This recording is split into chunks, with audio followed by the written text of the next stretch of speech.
I wanted to use this vlog to talk about something I've been thinking about recently. If you're one of the few people who discover this vlog and you have any thoughts on this matter, please leave your comments below, or as a video response if you really want to. Now, we have 5 senses with which to sense this world: sight, sound, smell, touch and taste. I want you to imagine very briefly what the world would be like if you didn't have any of those senses. The world would still be there, it would still exist, but you'd have no way of sensing it, you'd have no way of interacting with it. As far as you're concerned, it's not there. You can't touch it, can't see it, can't hear it, can't taste it. Without your 5 senses, as far as you're concerned, the world doesn't exist. You need your 5 senses to interact, to engage and to be in the world. Now, I happen to think that there's another plane as well. Plane of theory. For example, the figure pi, 3.1415926, etc., etc., is a number that we've discovered as humans. It's not a number that we've created.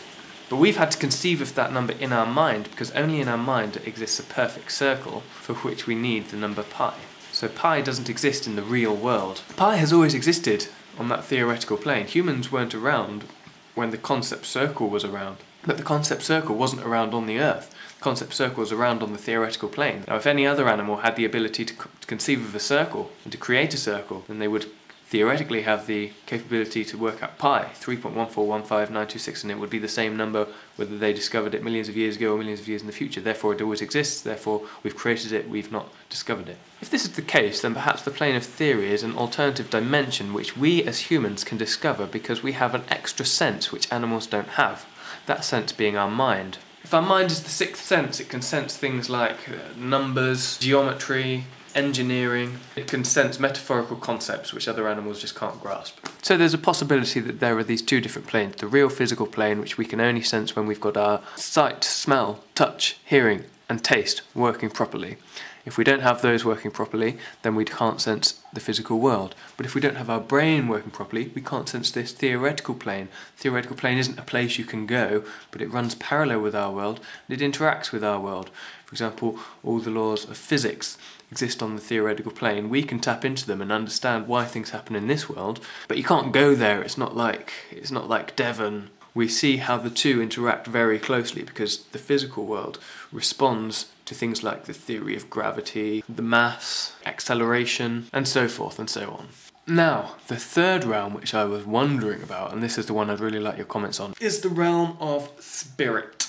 Brain scientists have recently discovered a part of the brain called the limbic system, which deals with hunger, basic emotions, sex, and spiritual experience. The limbic system is located down here at the bottom of the brain near the brain stem.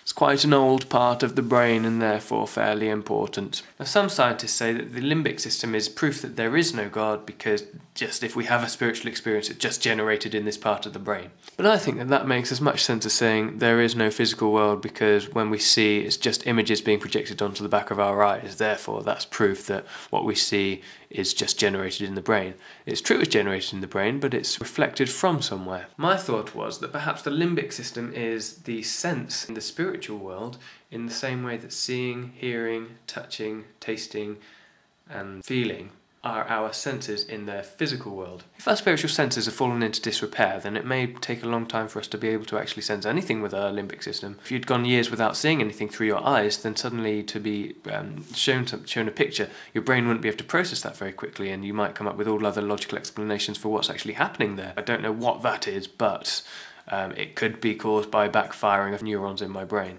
Now, you could say the same of spiritual experience, couldn't you? Oh, I've just experienced something, but I'm going to put it down to misfirings in my brain rather than put it down to an actual spiritual experience on this spiritual plane. A plane of physical things, a plane of theory and a plane of spirit. The 3 interact with each other and cannot exist separately from one another. If this were true, then things which were going on the physical plane would be affected by things going on the theoretical plane, which we know they are, and they'd also be affected by things going on the spiritual plane. We would see things which we could only describe as miracles, but actually were just changes in the spiritual realm, which had an effect on the physical realm. Now, I'd just like to point out, these are just things I've been thinking about. These are just thoughts that's going through my brain. Wouldn't it be weird if that were true? So this is my first vlog, so I don't suppose many people will see it or view it or respond to it.